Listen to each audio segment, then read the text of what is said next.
Hello guys, আমি সঙ্গীতা। আমরা এখন কোবালাম থেকে আমরা কন্যাকুমারী পৌঁছে গেছি আর কি। হ্যাঁ, কন্যাকুমারীতে গিয়ে এবার আমরা যাব Vivekananda rock. Ela ting, bela ting, ela ting, bela ting, ela ting, bela ting. কন্যাকুমারীতে গিয়ে হোটেলে চেক ইন করে সব লাগেজ টাগেজ রেখে তারপর আমরা চলে গেছি বিবেকানন্দ রক। এবার বিবেকানন্দ রকে যাওয়ার সময় আমাদের প্রথমে বোটে করে যেতে হবে, কারণ ওখান থেকে ব্রিজ নেই। বিবেকানন্দ রকটা একটা ব্রিজের সাথেই যুক্ত, কিন্তু আপনাকে একটা পয়েন্টের থেকে আর একটা পয়েন্ট বোটে করে যেতে হবে আপনাদেরকে। এই যে পৌঁছে গেছি আমরা এই আমরা পৌঁছে বিবেকানন্দ গেলাম বিবেকানন্দ রক। রক। এবার টিকিট, জুতো রেখে টিকিট কাটবো, খালি পায়ে যেতে হয় উপরে। দেখুন, এটা হচ্ছে ফেরার লাইন। আমাদের যে পাশের লাইনটা দেখতে পাচ্ছেন, এটা হচ্ছে ফেরার লাইন। আর এই যে সমুদ্র, তিনটে সমুদ্রের সঙ্গম হয় এখানে, ইন্ডিয়ান ওশান, প্যাসিফিক ওশান, বে অফ বেঙ্গল। এই যে চললাম, এই যে ভিউটা বিবেকানন্দ রক থেকে, ভিউটা এটা নিচের ভিউটা।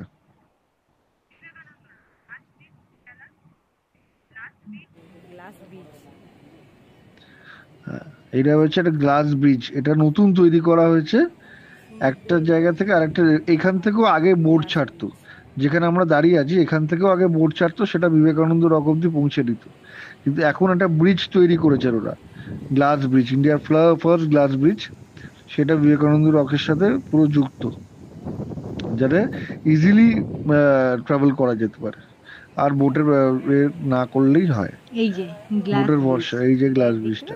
আমার কিন্তু ভয়ই করছিল। না, আমার কোনো ভয় লাগেনি, কারণ নিচের আমি অনেক দিকে ভিডিও তাকালে না দেখেছি। মাথাটা কেমন ঘুরে যাচ্ছিল, মনে হচ্ছিল তলায় সমুদ্র। বাট ভালো ছিল। এখনো কত আন্ডার, মানুষ যাতায়াত করছে। হ্যাঁ কিছু এখনো হচ্ছে না। আন্ডার কনস্ট্রাকশন আছে, এখনো হচ্ছে জিনিসটা। বাট কিছু কিছু জায়গা বাকি আছে, বাট অলমোস্ট অনেকটাই কমপ্লিট। ভালোই করেছে ব্রিজটা করে, কি বলো?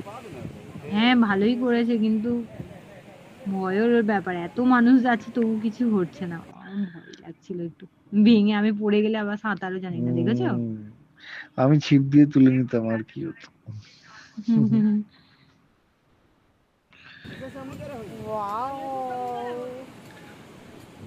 মাথা ঘুরছে। ওয়াও, মাথা ঘুরে যাবে।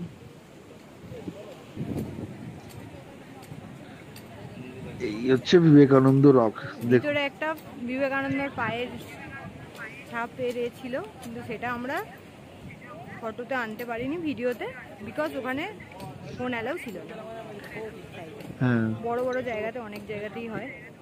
এই বিবেকানন্দ উপরে রক। চলে উঠে এসেছি আমরা। দেখো, এটা হচ্ছে উপর থেকে ভিউটা, এটা হচ্ছে ওই মন্দিরটা। মন্দিরটা ওটা, ওটা রামকৃষ্ণ সারদামার।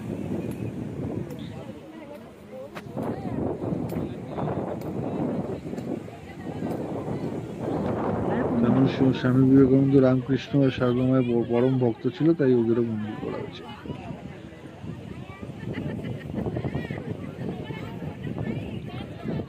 এটা খুব ফেমাস জায়গা, এখানে প্রচুর টুরিস্টরা যায় সারা গ্লাস বছর। ব্রিজের নিচে। এবার আমরা ফিরছি টুয়ার্ডস দ্য মন্দিরের দিকে যাচ্ছি আমরা। আর সময় একটুখানি ফটোশুট তো সবসময়, বউদের সাথে যেতে গেলে, ওয়াইফের সাথে যেতে গেলে তো হবেই এগুলো। ফটো তো আমাদের তুলতেই হবে, আমরাই ফটোগ্রাফার।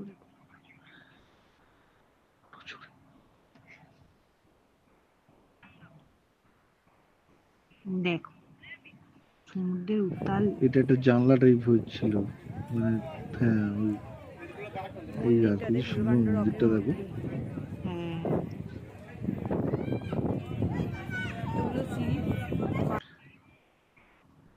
এখানেও মন্দিরের ভেতরে কোনো এ নেই। এবার আমরা এসছি মন্দির থেকে বেরিয়ে সাঙ্গামের দিকে। সাঙ্গাম তিনটে সমুদ্রের মিলন, এখানে সবাই স্নান করতে আসে, কিন্তু এই ঢেউয়ের প্রকোপটা এতটাই বেশি ছিল যে আমরা ভয় স্নান করিনি। তবে হ্যাঁ, একটু গাটা ভিজিয়েছিলাম। ভিজে যাবেই ওখানে, একটু নামলে এই যে আমি বুঝে গেছি পুরো, জাস্ট নামছিলাম সবে। আমি বুঝে গেছি, চলো। আমি তার আগে নেমে ভিজে চলে এসেছি, আমি তো জানি। মানে কোথা তাই থেকে আমি বারণ কোথায় জল করছিলাম, চলে আসছে শুনবে তা না, বোঝা যাচ্ছে না। কি এখানে শুনবে বসে না। এক্ষুনি শুকিয়ে যাবে, এক্ষুনি শুকিয়ে যাবে। বললাম এখানে বসে থাকলে ভিজে চান হয়ে যাবে, আর নামারই দরকার নেই। না, নাবাটা খুব ডেঞ্জারাস হয়ে যাবে। হ্যাঁ, নামাটা সত্যি খুব ডেঞ্জারাস হয়ে যাবে, প্লাস বোল্ডার এত রক, এত পাথর, এত। সে আর কি হলো, শরীর খারাপ নাকি? পাথরগুলো কিন্তু স্লিপার ছিল না একটু। বুঝতে পেরেছি, বুঝতে পেরেছি। কিন্তু পাথরে বাড়ি লাগলে তো অ্যাক্সিডেন্ট হয়ে যাবে। এই একটা জায়গা আছে, এটা হচ্ছে রাম সেতু দেখা যায়, এই যে রাম সেতুটা শুরু হচ্ছিল এখান থেকে, ইন্ডিয়ার লাস্ট। হ্যাঁ, এই হচ্ছে বিবেকানন্দ রকে আমরা সব ফটো সেশন করছি। বিবেকানন্দ রক, এই যে পাশে একটা ব্যাগ নিয়ে সবসময়, গরমে একদম কেলিয়ে গেছি। যাই হোক, তারপরে এই হোটেলটা আমাদের, আর এটা হচ্ছে আমার আব্দুল কালামের বাড়ির সামনে। আব্দুল কালামের বাড়ির সামনে বা আব্দুল কালামের এটা বাড়িতে হচ্ছে মন্দিরটাতে আমরা আমি ঢুকছি আর এবার কি। আবার ওখান থেকে একটা মন্দিরে গেছিলাম, এখানে বিভীষণের রাজ্য অভিষেক হয়েছিল ইন্ডিয়ার মধ্যে। হ্যাঁ, এটা হচ্ছে আমার ধনুষকোটিতে, ধনুষকোটি লাস্ট, ইন্ডিয়ার লাস্ট স্টপেজ সমুদ্রের। এখানে আমরা বিচে এসেছিলাম, ধনুষকোটি বিচ, খুব সুন্দর জায়গাটা। এখানে সানসেট দেখতে এসেছিলাম আমরা। অনেক অনেক পর্যটকই এসছে আমাদের মতো। জায়গাটা খুবই সুন্দর।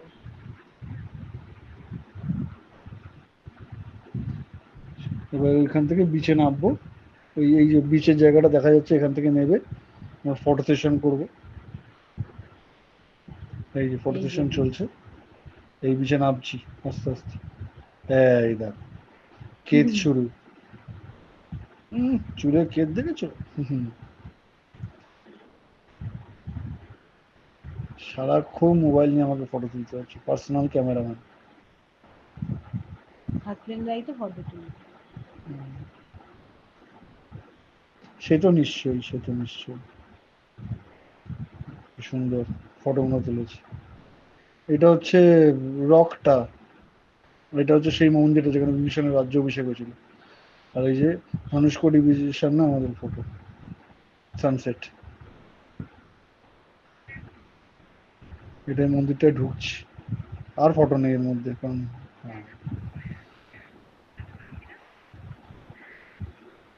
রামেশ্বরম টেম্পল চলে এলাম।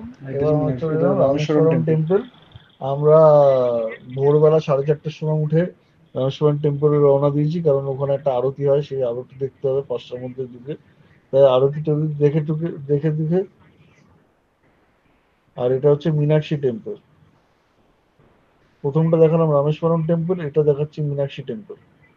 কারণ মীনাক্ষী টেম্পল আমরা যেতে যেতে 10টা বেজে গেছে, ঘুম থেকে উঠতে পারিনি, 10টা বেজে গেছে। মীনাক্ষী টেম্পলে দেখার মোটামুটি ওই সবই, মীনাক্ষী টেম্পল তো মানে বন্ধ হয়ে যায় না তাড়াতাড়ি, তো 1টা অব্দি খোলা থাকে মীনাক্ষী টেম্পল।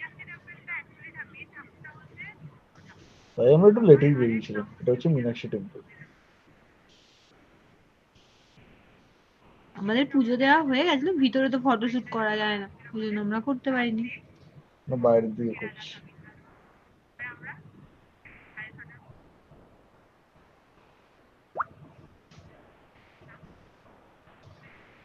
কি রোদ, সেদিনকে প্রচন্ড রোদ্দুর ছিল,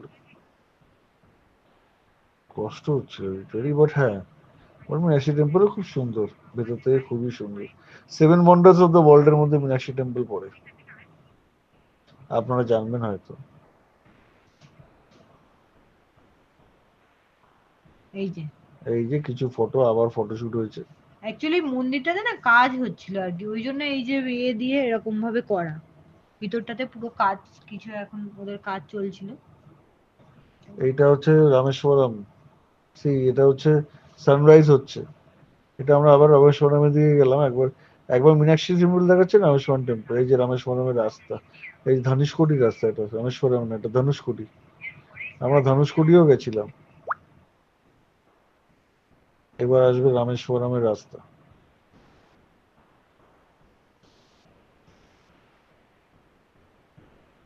এই দেখুন রামেশ্বরম, এটা হচ্ছে রামেশ্বরম ব্রিজটা, পাম্বান ব্রিজ বলে।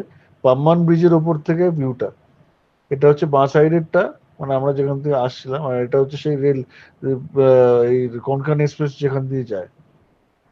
খুব ফেমাস এই জায়গাটা। এখন একটা নতুন করে দিচ্ছে, দেখুন পাশেও একটা রেল হয়েছে, ওটা ওটা এখন ইউজ হয়, এই ডান দিকেরটা ইউজ হয় না।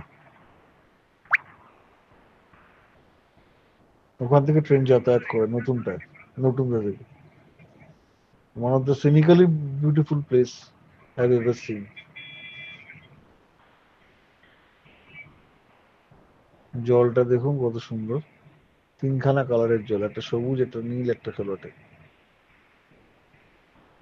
চারিদিকে দেখছেন তো, সব টুরিস্টরা দাঁড়িয়ে দাঁড়িয়ে ফটো তুলছে। Pamban bridge is famous for this. Pamban bridge এটার জন্য খুব ফেমাস।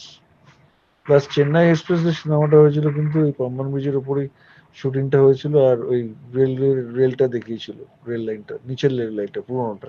কালারটা খুব সুন্দর। এবার ফটোশুট হচ্ছে, এটা ফটোশুট হচ্ছে। কিছু ফটো আমরা ওখানে দাঁড়িয়ে তুললাম। ব্যাস, আজকের আমাদের এন্ড। যাও, তোমাদের সাথে আসছি নেক্সট এপিসোডে। আমরা আমাদের যে ড্রাইভার দাদার সাথে দেখা করাবো, আমি কি কি কিনলাম এখান থেকে পুরোটা দেখাবো। তার জন্য দেখতে হবে আমার চ্যানেল এলাডিং বেলাডিং। বাই। আমাদের ট্যুর 12 দিনের ট্যুর আমাদের কমপ্লিট হয়ে গেল। টাটা সব। Ela ting, bela ting,